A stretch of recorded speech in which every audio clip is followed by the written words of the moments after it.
நியாயாதிபதிகள் 21ஆம் அதிகாரம். இஸ்ரவேலர் மிஸ்பாவிலே இருக்கும்போது, நம்மில் ஒருவனும் தன் குமாரத்தியை பென்யமீனிற்கு விவாகம் பண்ணி கொடுப்பதில்லை என்று ஆணையிட்டிருந்தார். ஆகையால் ஜனங்கள் தேவனுடைய வீட்டிற்கு போய், அங்கே தேவ சந்நிதியில் சாயங்காலம் மட்டும் இருந்து சத்தமிட்டு மிகவும் அழுது, இஸ்ரவேலின் தேவனாகிய கர்த்தாவே, இன்று இஸ்ரவேலில் ஒரு கோத்திரம் குறைந்து போகத்தக்கதாக இஸ்ரவேலில் இந்த காரியம் நேரிட்டது என்ன என்றார்கள். மறுநாளிலே ஜனங்கள் காலமே எழுந்திருந்து இங்கே ஒரு பலிபீடத்தை கட்டி சர்வாங்க தகன பலிகளையும் சமாதான பலிகளையும் செலுத்தினார்கள். கர்த்தருடைய சந்நிதியில் மிஸ்பாவுக்கு வராதவன் நிச்சயமாய் கொலை செய்யப்பட கடவன் என்றவர்கள் பெரிய ஆணையிட்டிருந்தபடியால் இஸ்ரவேல் புத்திரர் கர்த்தருடைய சந்நிதியில் சபை கூடின போது, இஸ்ரவேலுடைய எல்லா கோத்திரங்களிலும் இருந்து வராதே போனவர்கள் யார் என்று விசாரித்தார்கள். இஸ்ரவேல் புத்திரர் தங்கள் சகோதரராகிய பென்யமீனை நிமித்து மனஸ்தாபப்பட்டு, இன்று இஸ்ரவேலில் ஒரு கோத்திரம் மறுப்புண்டு போயிற்று. மீந்திருப்பவர்களுக்கு மனைவிகள் கிடைக்கும்படி நாம் அவர்களுக்காக என்ன செய்யலாம்? நம்முடைய குமாரத்திகளில் ஒருத்தியையும் அவர்களுக்கு கொடுப்பதில்லை என்று நாம் கர்த்தர் மேல் ஆணையிட்டு கொண்டோமே. இஸ்ரவேலின் கோத்திரங்களில் மிஸ்பாவிலே கர்த்தருடைய சந்நிதியில் வராதே போன யாதொருவர் உண்டோ என்று விசாரித்தார்கள். அப்பொழுது கீலேயாத்தில் உள்ள யாபேசின் மனுஷரில் ஒருவரும் பாளையத்தில் சபை கூடின போது வரவில்லை. ஜனங்கள் லக்கம் பார்க்கப்பட்ட போது, கீலேயாத்தில் இருக்கிற யாபேசின் குடிகளில் அங்கே ஒருவரும் இருந்ததில்லை. உடனே சபையார் பலவான்களில் 12,000 பேரை அங்கே அழைத்து, நீங்கள் போய் கீலேயாத்தில் உள்ள யாபேசின் குடிகளை ஸ்திரீகளோடும் பிள்ளைகளோடும் பட்டய கருக்கினால் வெட்டுங்கள்.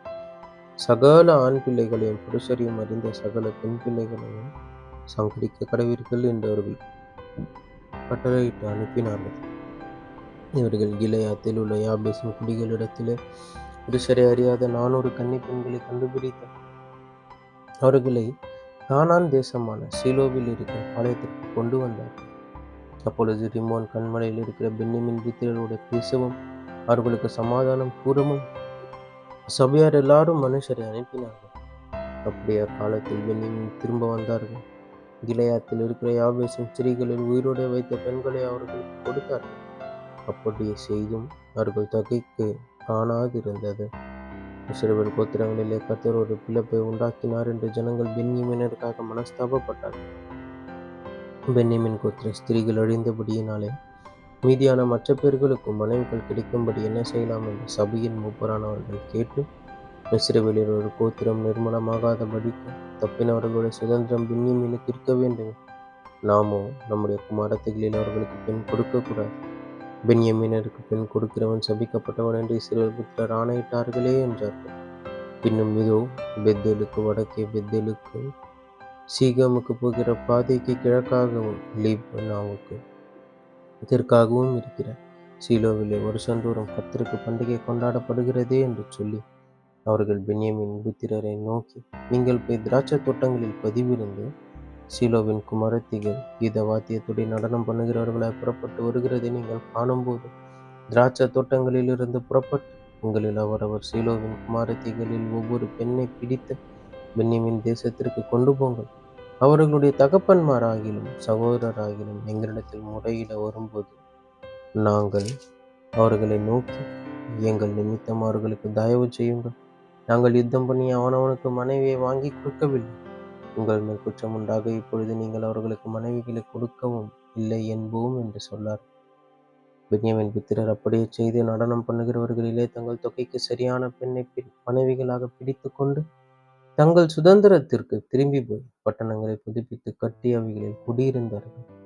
இஸ்ரவேல் புத்திரர் அக்காலத்தில் அவ்விடமிட்டு அவரவர் தங்கள் கோத்திரத்துக்கும் தங்கள் குடும்பத்துக்கும் போய் அவரவர் தங்கள் சுதந்திரத்தில் சேர்ந்தார்கள். அந்நாட்களிலே இஸ்ரவேலில் ராஜா இல்லை, அவனவன் தன் தன் பார்வைக்கு சரி போனபடி செய்து வந்தான் என்பதே. நியாயாதிபதிகளின் புஸ்தகம் முற்றிற்று. ரூத்தின் சரித்திரம் 1ஆம் அதிகாரம்.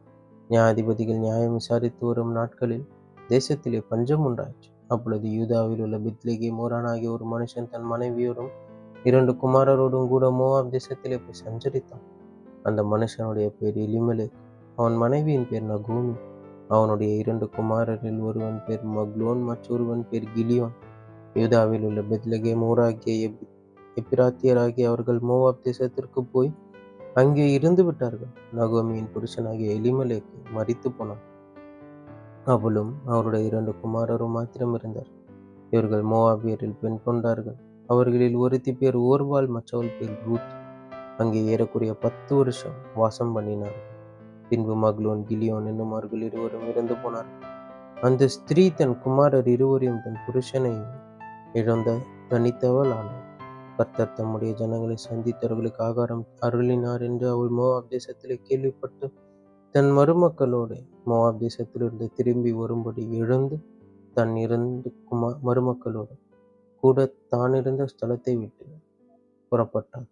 யூதா தேசத்திற்கு திரும்பி போக அவர்கள் வழி நடக்கையில் நகோமி தன் 2 மருமக்களையும் நோக்கி, நீங்கள் இருவரும் உங்கள் தாய் வீட்டுக்கு திரும்பி போங்கள். மரித்து போனவர்களுக்கும் எனக்கும் நீங்கள் தயவு செய்தது போல கர்த்தர் உங்களுக்கும் செய்வாராக. கர்த்தர் உங்கள் இருவருக்கும் வாய்க்கும் புருஷனுடைய வீட்டிலே நீங்கள் சுகமாய் வாழ்ந்திருக்க செய்வாராக என்று சொல்லி அவர்களை முத்தமிட்டார். அப்பொழுது அவர்கள் சத்தமிட்டு அழுது அவளை பார்த்து, இந்த ஜனத்தண்டைக்கே உம்முடன் வருவோம் என்றார். அதற்கு நகோமி, என் மக்களே, நீங்கள் திரும்பி போங்கள். என்னோட ஏன் வருகிறீர்கள்? உங்களுக்கு புருஷராகும்படி இனிமேல் என் கர்ப்பத்தில் எனக்கு பிள்ளைகள் உண்டாகுமோ?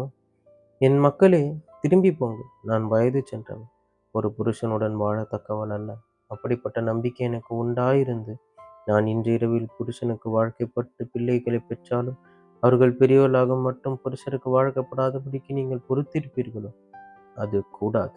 என் மக்களே, கர்த்தருடைய கை எனக்கு விரோதமாயிருக்கிறதினால் உங்கள் நிமித்தம் எனக்கு மிகுந்த விசனம் இருக்கிறது என்றார். அப்பொழுது அவர்கள் சத்தமிட்டு அதிகமாய் அழுதார்கள். ஒருவள் தன் மாவியை முத்தவிட்டாள். ரூத்தோ அவளை விடாமல் பற்றி கொண்டாள். அப்பொழுது அவள், இதோ உன் சகோதரி தன் ஜனத்தாரிடத்திற்கும் தன் தேவர்களிடத்திற்கும் திரும்பி போய்விட்டாள். நீயும் உன் சகோதரியின் பிறகே திரும்பி போ என்றாள். அதற்கு ரூத், நான் உம்மை பின்பற்றாமல் உம்மை விட்டு திரும்பி போவதை குறித்து என்னோட பேச வேண்டாம். நீ போகும் இடத்திற்கு நானும் வருவேன். நீ தங்கும் இடத்திலே நானும் தங்குவேன்.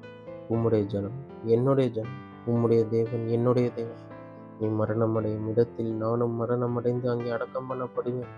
மரணமே அல்லாமல் வேறொன்றும் உம்மை விட்டு என்னை பிரித்தால் கர்த்தர் அதற்கு சரியாகவும் அதற்கு அதிகமாகவும் எனக்கு செய்ய கடவர். அவள் தன்னோட கூட வர மன உறுதியாயிருக்கிறதை கண்டு அப்புறம் அதை குறித்து அவளுடைய ஒன்றும் பேசவில்லை. அப்படியே இருவரும் பெத்லகேம் மட்டும் நடந்து போனார்கள். அவர்கள் பெத்லகேமுக்கு வந்தபோது ஊரார் எல்லாரும் அவர்களை குறித்து ஆச்சரியப்பட்டு, இவள் நகோமியோ என்று பேசிக் கொண்டார்கள். அதற்கு அவள், நீங்கள் என்னை நகோமி என்று சொல்லாமல் மாறாள் என்று சொல்லுங்கள். சர்வ வல்லவர் எனக்கு மிகுந்த கசப்பை கட்டளையிட்டார். நான் நிறைவுள்ளவளாய் போனேன். கர்த்தர் என்னை விரும்பியாய் திரும்பி வர பண்ணினார். கர்த்தர் என்னை சிறுமையாப்படுத்தி சர்வ வல்லவர் என்னை கிளேசப்படுத்தி இருக்கையில் நீங்கள் என்னை நகோமி என்பானேன் என்றார். இப்படி நகோமி மோவாபிய ஸ்திரியான தன் மருமக்கள் ரூத்தோடும் கூட மோவாப் தேசத்திலிருந்து திரும்பி வந்தாள்.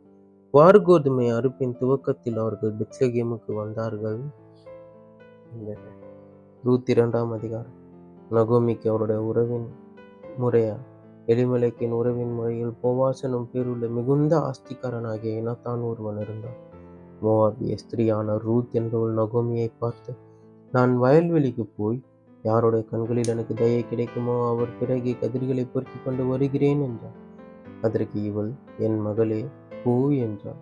அவள் போய் வயல்வெளியில் அறுக்கிறவர்களை பிறகு பொறுக்கினாள். தற்செயலாய் அவளுக்கு நேரிட்ட அந்த வயல் நிலம் எலிமெலேக்கின் வம்சத்தானாகிய போவாஸ் உடையதாயிருந்தது.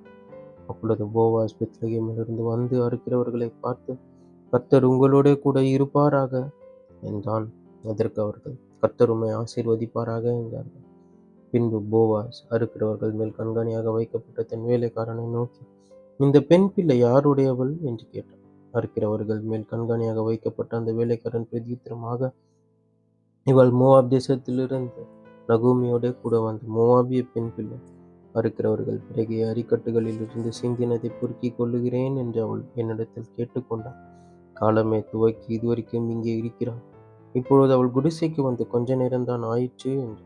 அப்பொழுது போவாஸ் ரூத்தை பார்த்து, மகளே கேள், பொறுக்கிக் கொள்ள வேறே வயலில் போகாமலும் இவ்விடத்தை விட்டு போகாமலும் இங்கே என் ஊழியக்கார பெண்களோட கூடவே இரு.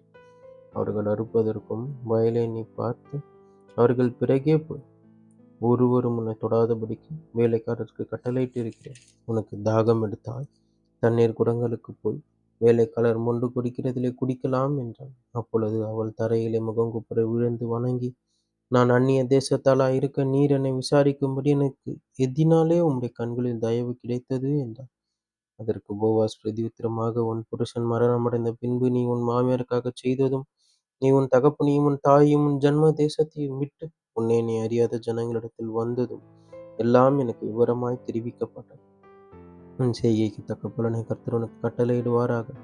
இஸ்ரவேலின் தேவனாகிய கர்த்தருடைய சட்டைகளின் கீழ் அடைக்கலமாய் வந்த உனக்கு அவரால் நிறைவான பலன் கிடைப்பதாக என்றார். அதற்கு அவள், என் ஆண்டவனே, உம்முடைய கண்களில் எனக்கு தயை கிடைக்க வேண்டும். நான் உம்முடைய வேலைக்காரிகளில் ஒருத்திக்கும் சமானமாயிராவிட்டாலும் நீர் எனக்கு ஆறுதல் சொல்லி உம்முடைய அடியாருடைய பட்சமாய் பேசினீரே என்றார். பின்னும் போவாஸ் சாப்பாட்டு வேளையில் அவளை பார்த்து, நீ இங்கே வந்து இந்த அப்பத்திலே புசித்து ஆடையிலே உன் துணிக்கையை தோய்த்துக் கொள் என்றான். அப்படியே அவள் அறுப்பறுக்கிறவர்கள் அருகே உட்கார்ந்தாள். அவளுக்கு வறுத்த கோதுமையை கொடுத்தான். அவள் சாப்பிட்டு திருப்தி அடைந்து மீந்ததை எடுத்துக்கொண்டாள். அவள் கதிர்க்கு பொறுக்கிக் கொள்ள வந்தபோது போவாஸ் தன் வேலைக்காரரை நோக்கி, அவள் அரிக்கட்டுகள் நடுவே பொறுக்கிக் கொள்ளட்டும், அவளை ஈனம் பண்ண வேண்டாம். அவள் பொறுக்கிக் கொள்ளும்படிக்கு அவளுக்காக அரிகளிலே சிலதை சிந்திவிடுங்கள், அவளை அதட்டாதிருங்கள் என்று கட்டளையிட்டாள். அப்படியே அவள் சாயங்காலம் மட்டும் வயலிலே கதிர் பொறுக்கினாள். பொறுக்கினதை அவள் தட்டி அடித்து தீர்ந்தபோது அது ஏறக்குறைய ஒரு மரக்கால் வார்கோதுமை கண்டது. அவள் அதை எடுத்துக்கொண்டு ஊருக்கு வந்தாள். அவர் பொறுக்கினதை அவளுடைய மாமி பார்த்தாள். நான் திருப்தியாக சாப்பிட்டு மீதியாக வைத்ததையும் எடுத்து அவளுக்கு கொடுத்தாள். அப்பொழுது அவளுடைய மாமி, இன்று எங்கே கதிர் பொறுக்கினாய்? இவ்விடத்தில் வேலை செய்தா என்று அவரிடத்தில் கேட்டு, உன்னை விசாரிக்க அவன் ஆசீர்வதிக்கப்படுவானாக என்றார். அப்பொழுது அவள், இன்னாரிடத்தில் வேலை செய்தேன் என்று தன் மாமிக்கு அறிவித்து, நான் இன்று வேலை செய்த வயல்காரன் பேர் போவாஸ் என்றார். அப்பொழுது நகோமி தன் மருமகளை பார்த்து, உயிரோடு இருக்கிறவர்களுக்கும் மரித்தவர்களுக்கும் தயவு செய்கிற கர்த்தராலே அவன் ஆசீர்வதிக்கப்படுவானாக என்றார். இன்னும் நகோமி அவளை பார்த்து, அந்த மனுஷன் நமக்கு நெருங்கின உறவின் முறையானும் நம்மை ஆதரிக்கிற சுதந்திரவாளிகளில் ஒருவனுமாயிருக்கிறான் என்றாள். பின்பு மோவாபிய ஸ்திரீயான ரூத் அவர் என்னை நோக்கி, என் அறுப்பெல்லாம் அறுத்து தீருமட்டும் நீ என் வேலைக்காரிகளோட கூடவே இரு என்று சொன்னார் என்றார். அப்பொழுது நகோமி தன் மருமகளாகிய ரூத்தை பார்த்து, என் மகளே, வேறொரு வயலிலே மனுஷர் உன்னை எதிர்க்காதபடிக்கு நீ அவன் வேலைக்காரிகளுடைய போகிறது நல்லது என்று. அப்படியே கோதுமை அறுப்பும் ஆர்கோதுமை அறுப்பும் தீரும் மட்டும் அவள் கதிர் பொறுக்கும்படி போவாசுடைய வேலைக்காரிகளோட கூட இருந்து தன் மாமியின் இடத்தில் தங்கினாள் என்பதை. ரூத் 3ஆம் அதிகாரம். பின்பு அவள் மாமியாகிய நகோமி அவளை நோக்கி, என் மகளே, நீ சுகமாய் வாழ்ந்திருக்கும்படி நான் உனக்கு சௌக்கியத்தை தேடாதிருப்பேன். நீ போவாசின் வேலைக்காரிகளோட கூடியிருந்தாயே, அவன் அவனுடைய உறவின் முறையான் அல்லவா? இதோ அவன் இன்று இரவு களத்தில் வார்கோதுமை தூற்றுவான். நீ குளித்து எண்ணெய் பூசி உன் வஸ்திரங்களை உடித்து கொண்டு அந்த களத்திற்கு போ. அந்த மனுஷன் பூசித்து குடித்து தீரும் மட்டும் அவன் கண்ணுக்கு எதிர்படாமல் இரு. அவன் படுத்து கொண்ட போது அவன் படுத்திருக்கும் இடத்தை நீ பார்த்திருந்து போய் அவன் கால்களின் மேல் மூடியிருக்கிற போர்வையை ஒதுக்கி நீ படுத்துக்கோ. அப்பொழுது நீ செய்ய வேண்டியது இன்னதென்று அவன் உனக்கு சொல்லுவான் என்றான். அதற்கு அவள், நீர் எனக்கு சொன்னபடியெல்லாம் செய்வேன் என்றாள். அவன் களத்திற்கு போய் தன் மாமி தனக்கு கற்பித்தபடியெல்லாம் செய்தாள். போவாஸ் புசித்து குடித்து மகிழ்ச்சியாயிருந்து ஒரு அம்பராத்து அடியிலே வந்து படுத்து கொண்டான். அப்பொழுது அவள் மெல்ல போய் அவள் கால்களின் கீழ் மூடியிருக்கிற போர்வையை ஒதுக்கி படுத்து கொண்டாள்.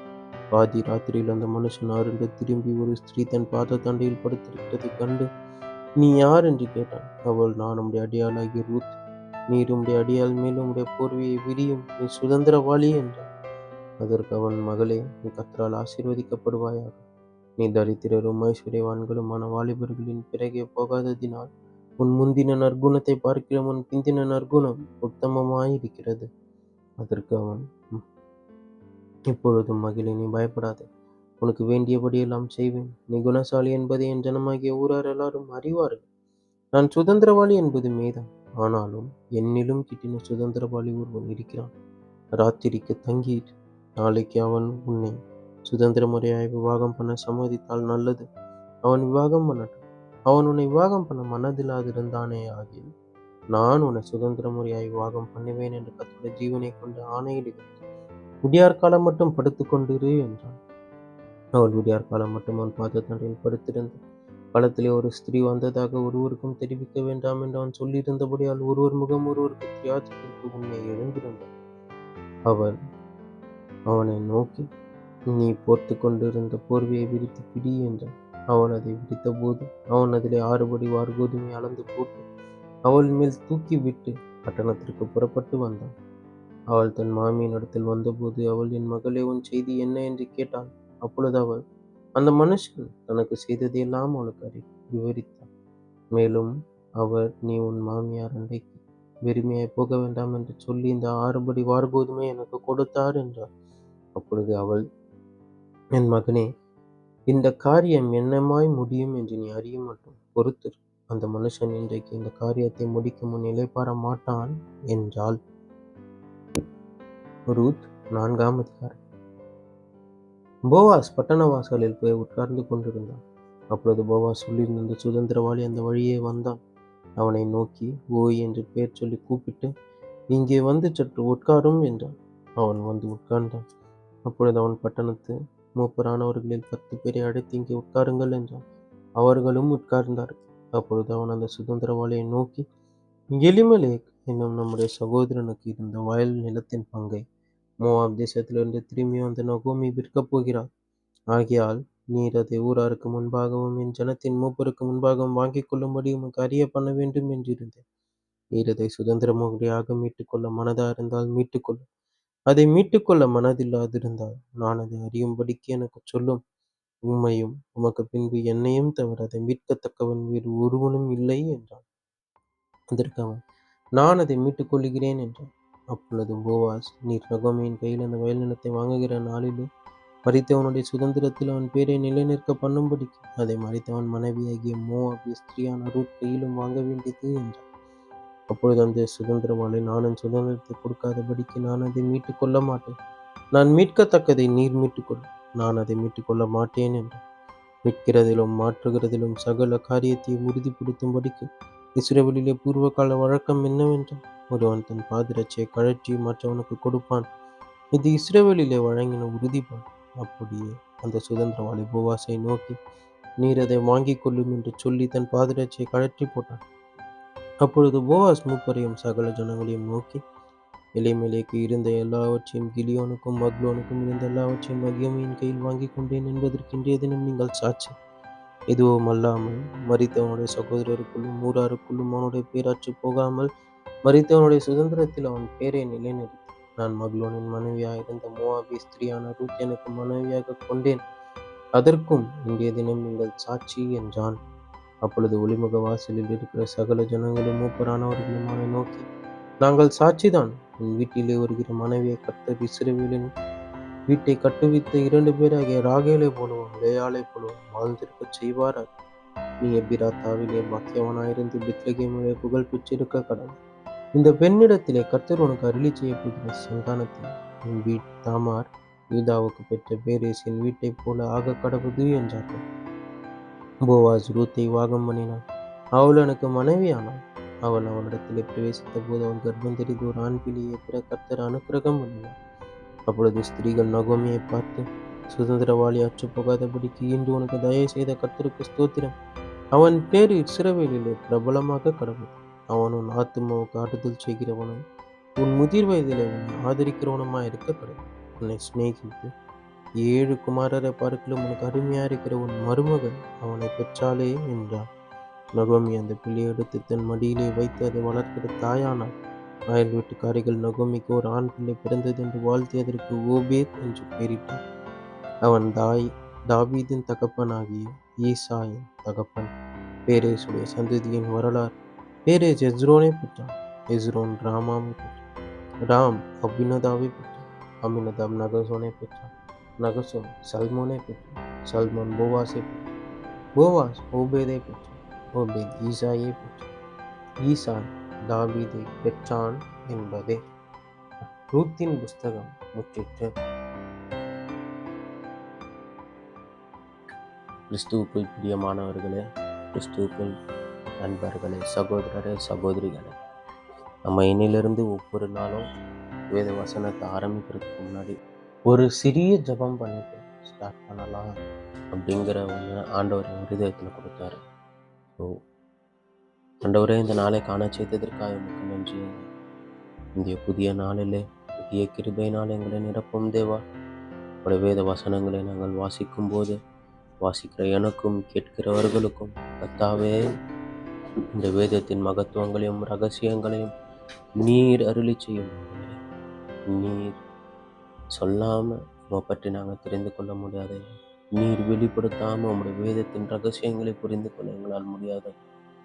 எங்களோடு பேசும். நாள் முழுவதும் எங்களோடு இரு. எங்களை காத்துக்கொள்ளுமே.